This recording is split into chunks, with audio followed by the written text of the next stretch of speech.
Good evening, you guys. Your paw is cold.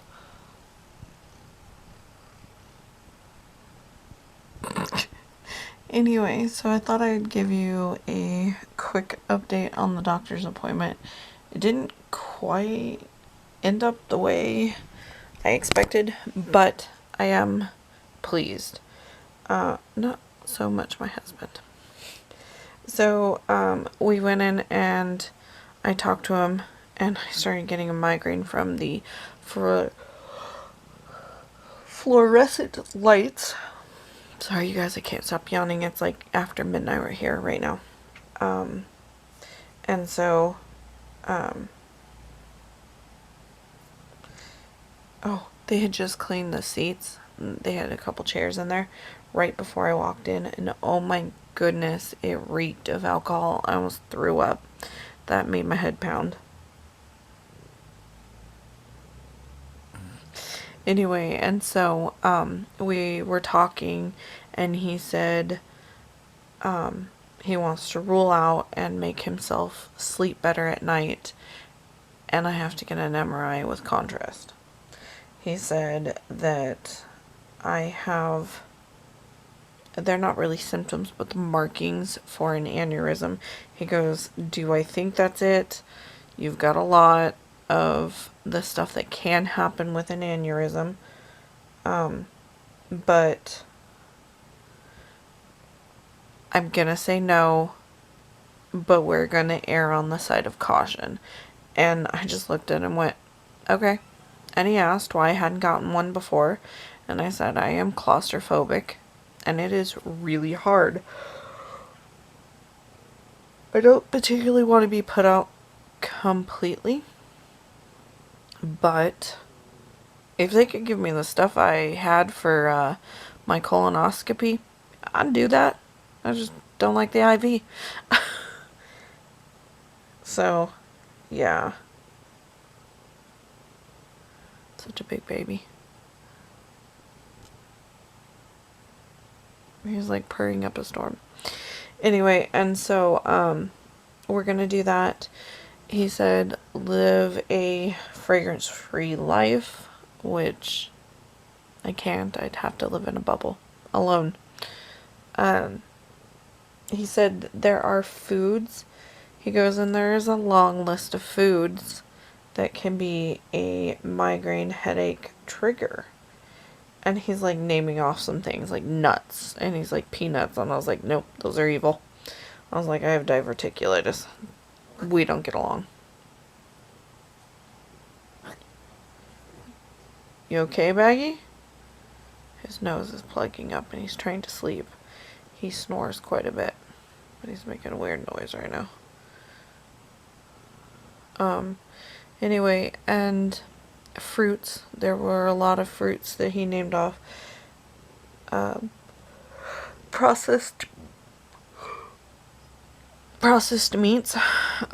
Actually, he said MSG. And when you look at the headache journals, they also say MSG. I have a friend who is a professional cook. He is a chef, and he will argue tooth and nail. And I'm not allergic. Oh, well, actually, that was the debate. If you can be allergic to MSG. I said I have a sensitivity to it, and I can eat the components of the food, but if it has that MSG powder in it, I can't eat it. It will trigger a headache. And yes, we've tried.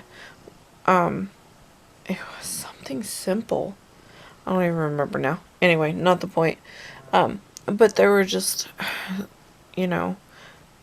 suggestions. And he said something about a diuretic, which I didn't pick up. And after 3 weeks, he's like, the only downfall. I said, what's the only side effect is peeing, right? And he goes, yeah, that's the only downfall. And I was like, okay.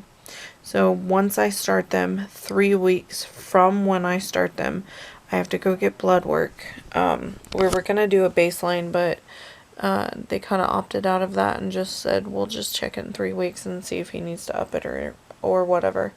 And no caffeine, which, except for the coffee, I haven't been drinking any. Like right now I've been up too long, so I'm starting to get one. And today has actually been a really good, every once in a while it kind of came in and then would back off.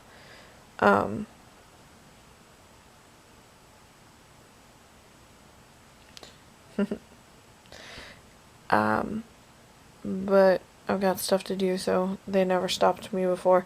There have been a couple in the last month that have stopped me. So, anyway.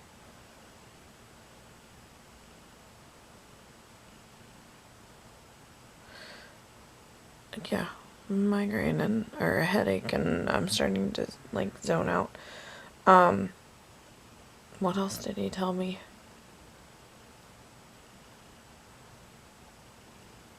He didn't really mention weight, but he eventually did, and he said, so you've had these all your life? And I was like, no. I was like, he goes, so what caused it? I was like, the myelogram kind of triggered it.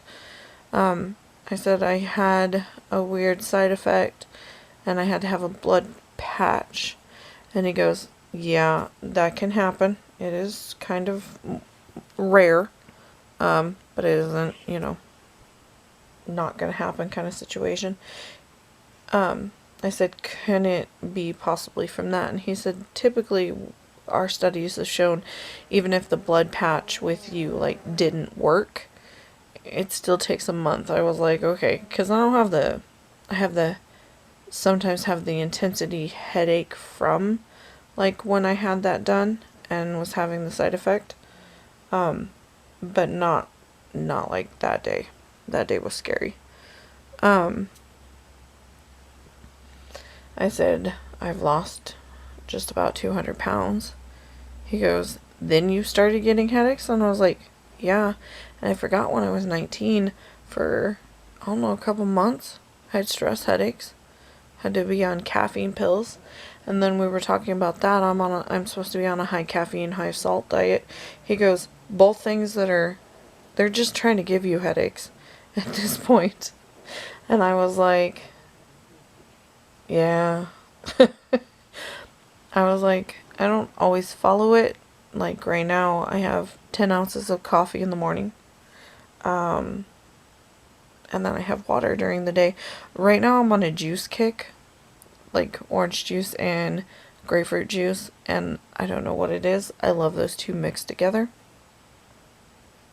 And so I bought some the other day. One of the stores.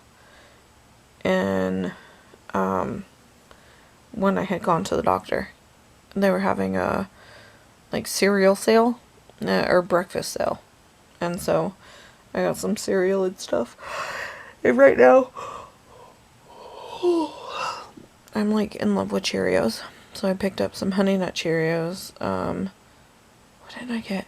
Honey Nut Flakes, Corn Flakes. My stomach itches. Another box of the Honey Nut medley, and then the oat one. I haven't tried that one yet. I haven't even opened it yet. So yeah, like I kind of am paying attention to what I'm eating. I only want to do a sleep study. So we'll see how that goes.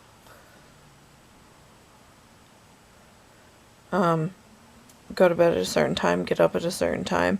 He's like 7 hours typically seems to be, the perfect. 6 is too short, 9 is too much. And I was like, ooh, fool, you don't know me. 9 is too little, 11 is too much. 10 hours seems to be what works. And I can't do it because I tend to start hurting. Like my hip and back. Yeah, mostly my left hip and my back will start hurting. So, it was very informative. I've got some of the information I need. I know what needs to happen, and it's just getting there. And Anthony is scared, and I think Mom is scared too. And I'm just like, if it's my time, it's my time. Anthony said, I don't understand how you're blasé. And I was like, I can't stop it. I can, like, if it really was an aneurysm, I can have surgery. It's really detrimental to my health, but it won't kill me necessarily. Any surgery can, but like, I have the risk of infections, and I don't need the infection in my brain. That poses bigger problems. And I did ask him, I said, I have chronic staph and cellulitis. Can that be what's causing the headaches? And he said that can be, but it just comes all back to, let's rule out the aneurysm. Let's make sure there's no tumors, no nothing in there. Hey, what kind of girl do you think I am? Move your paw, sir. I'm adjusting, and he's just keeping his eyes closed. Baggy's at my feet, and Tassel's over there. So, yeah. I'm not scared. And he's right, I am blasé. But I don't see being scared. It's not going to do me any good. We all have our time. I am not ready to go. And I told him point blank, I said, I don't want to die. I'm not cool with dying, but if it happens, I guess what? I can't stop that. Because he can't live without me. He won't be able to function. My kids won't be. And so I've got 4 people who need me right now. And so it is what it is. And, you know, if it comes back, I have it. I might freak out. I'm not gonna lie. I don't want to be that person that I used to be, where he says these words and it's a, like, possibility. You know, if something else happened and it was like, this was a possibility out of, you know, this much, oh, okay. I might have, you know, I might have freaked out. Right now, it's just on the table of a rule out. And that's all I see that this is we're just ruling it out. And it's just, you know, a few years ago, maybe a year ago, no, I've been a little more stable than over a year. So let's go year and a half minimum. I would have freaked out. I would have walked out crying. I would have been hysterical. I would have been whatever, like, you know, I would have called him crying at work, or I would have showed up to his work crying. And I just, like, I called him, he didn't answer. I went shopping, he eventually called me back. And I said, I'm home. Just wanted to let you know it was done. And he goes, what did they say? I was like, he said something about ruling out aneurysm because I've got some characteristics of it, and he just felt more comfortable ruling that out, and then blah blah blah. And I was like, but I'm on the other phone long distance, so I'm gonna have to let you go. I'll explain more later. And then I was giving him crap because he was supposed to play D&D that night, and he goes at 11 o'clock at night, and I was like, no, I'm gonna lock the house up at 5, so if you're not here by 5 o'clock, you're locked out. And he goes, give me a reason why, and I was like, bye, click. So then I texted him, I was like, because I'm gonna super lock the house, that's why. And he goes, oh, just super lock, not super duper lock. He goes, and super duper lock I couldn't do. And so he messaged something because I just tried to change the subject. I didn't need him freaking out. He freaked out enough that I think all of his co-workers know that it could be a possibility. And so he messages me something about coming home, and I was like, no, I don't need you, ... home. And we just kind of went back and forth. I was like, you don't need to come home. And he goes, what if I just want to come home and hold you or something? And I was like, do what you need to. Yay, shut up. Someone hit the porch and Mom's like, huh? And I was like, it's your kid. He didn't hold me. I don't even think he hugged me. So, and then this morning he woke me up. He goes, do you need me to stay home? I was like, oh my God, no. But if you need to stay home, you need to let me know. He's like, well, no, if you need me. And I was like, oh, really? I was like, I don't need you, Anthony. I'm not gonna die today. He did not find it as funny as I did. So, yeah. So that's the update. I'll let you guys know when I have the MRI. I have medical through my through SSA, so I haven't needed pre-authorization, so I don't know how long it's gonna take. This could be quick, this could take a little while. And then I need to do sleep apnea test. Hopefully that's at home, because I can't stand that place. Anyway, I will talk to you guys tomorrow. If you have any questions that maybe I can answer, I may not be able to answer anything. That is basically all I know. But feel free to ask if you've been through something like this. Yeah, I'd like to hear you guys' story. I'll see you guys tomorrow. Love you.